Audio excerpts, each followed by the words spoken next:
ಕೋಲಾರ ಜಿಲ್ಲೆ ಕರ್ನಾಟಕ ರಕ್ಷಣಾ ವೇದಿಕೆಯ ಇಬ್ಬರು ಧೀಮಂತ ಕನ್ನಡದ ಕಟ್ಟಾಳುಗಳು ಇತ್ತೀಚಿನ ದಿನಗಳಲ್ಲಿ ಹೃದಯಾಘಾತದಿಂದ ತೀರಿಕೊಂಡಿದ್ದಾರೆ. ಕನ್ನಡ ಚಳುವಳಿಯಲ್ಲಿ ಅವರ ಸುಮಾರು 15-20 ವರ್ಷಗಳ ಹೋರಾಟದ ಕೊಡುಗೆ ಅಪಾರ. ಕನ್ನಡ ನಾಡಿನ ಯಾವುದೇ ಭಾಗದಲ್ಲಿ ಕನ್ನಡಕ್ಕೆ, ಕನ್ನಡ ನಾಡಿಗೆ ಅನ್ಯಾಯ ಆದಾಗ ಸಿಡಿದು ನಿಲ್ಲುತ್ತಿದ್ದ ಕನ್ನಡದ ಕಟ್ಟಾಳುಗಳು ಈ ಧೀಮಂತರು. ಆ ಇಬ್ಬರು ಗೆಳೆಯರು ಈಗ ನಮ್ಮ ಜೊತೆಯಲ್ಲಿಲ್ಲ. ಅವರ ಕುಟುಂಬ ಬಹಳ ಸಂಕಷ್ಟದಲ್ಲಿದೆ.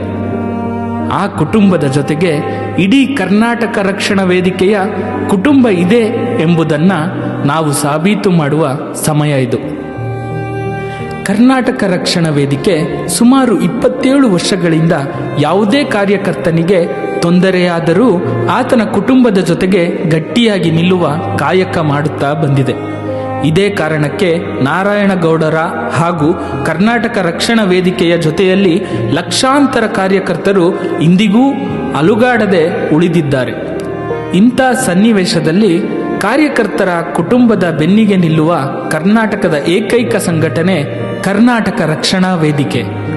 ತನ್ನ ಸಂಘಟನೆಯ ಕೆಚ್ಚಿನ ಹೋರಾಟಗಾರರ ಕುಟುಂಬದ ಬೆಂಬಲಕ್ಕೆ ಧಾವಿಸಿ ನಿಲ್ಲುವುದು ಕರ್ನಾಟಕ ರಕ್ಷಣಾ ವೇದಿಕೆ ಪರಿಪಾಲಿಸಿಕೊಂಡು ಬಂದಿರುವ ಧರ್ಮ. ಏಕೆಂದರೆ ಕನ್ನಡ ಚಳುವಳಿ ಹಾಗೂ ಸಾಮಾಜಿಕ ಚಳುವಳಿಗಳಲ್ಲಿ ತೊಡಗಿಸಿಕೊಳ್ಳುವವರು ಯಾರೂ ಶ್ರೀಮಂತರ ಮಕ್ಕಳಲ್ಲ. ಅವರು ನಾಡಿನ ಬಹುಸಂಖ್ಯಾತ ಕಡುಬಡವ ಇಲ್ಲವೇ ಮಧ್ಯಮ ವರ್ಗದ ನಮ್ಮ ಕನ್ನಡ ಬಂಧುಗಳು. ಹಾಗಾಗಿ ಇಂಥ ಸಮಯದಲ್ಲಿ ಅವರಿಗೆ ಮಾನಸಿಕ ಸ್ಥೈರ್ಯ, ಆ ಕುಟುಂಬಗಳಿಗೆ ಬೆಂಬಲ ನೀಡುವ ಕರ್ತವ್ಯ ನಮ್ಮದು.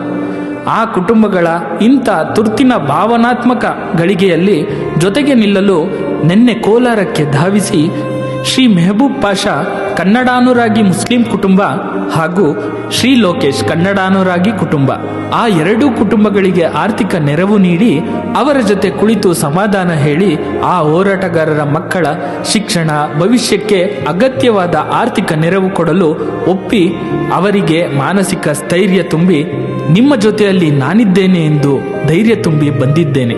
ಕನ್ನಡ ಚಳುವಳಿಯ ಹೋರಾಟದಲ್ಲಿ ಪ್ರಾಮಾಣಿಕವಾಗಿ ನಿಲ್ಲುವ ಯಾವುದೇ ಕಾರ್ಯಕರ್ತನ ಕುಟುಂಬ ಸಂಕಷ್ಟದಲ್ಲಿದ್ದಾಗ ಅವರ ಜೊತೆ ಕರ್ನಾಟಕ ರಕ್ಷಣಾ ವೇದಿಕೆ ಸಂಘಟನೆ ದೃಢವಾಗಿ ನಿಲ್ಲುತ್ತದೆ ಎಂದು ಈ ಮೂಲಕ ವಾಗ್ದಾನ ನೀಡುತ್ತೇನೆ.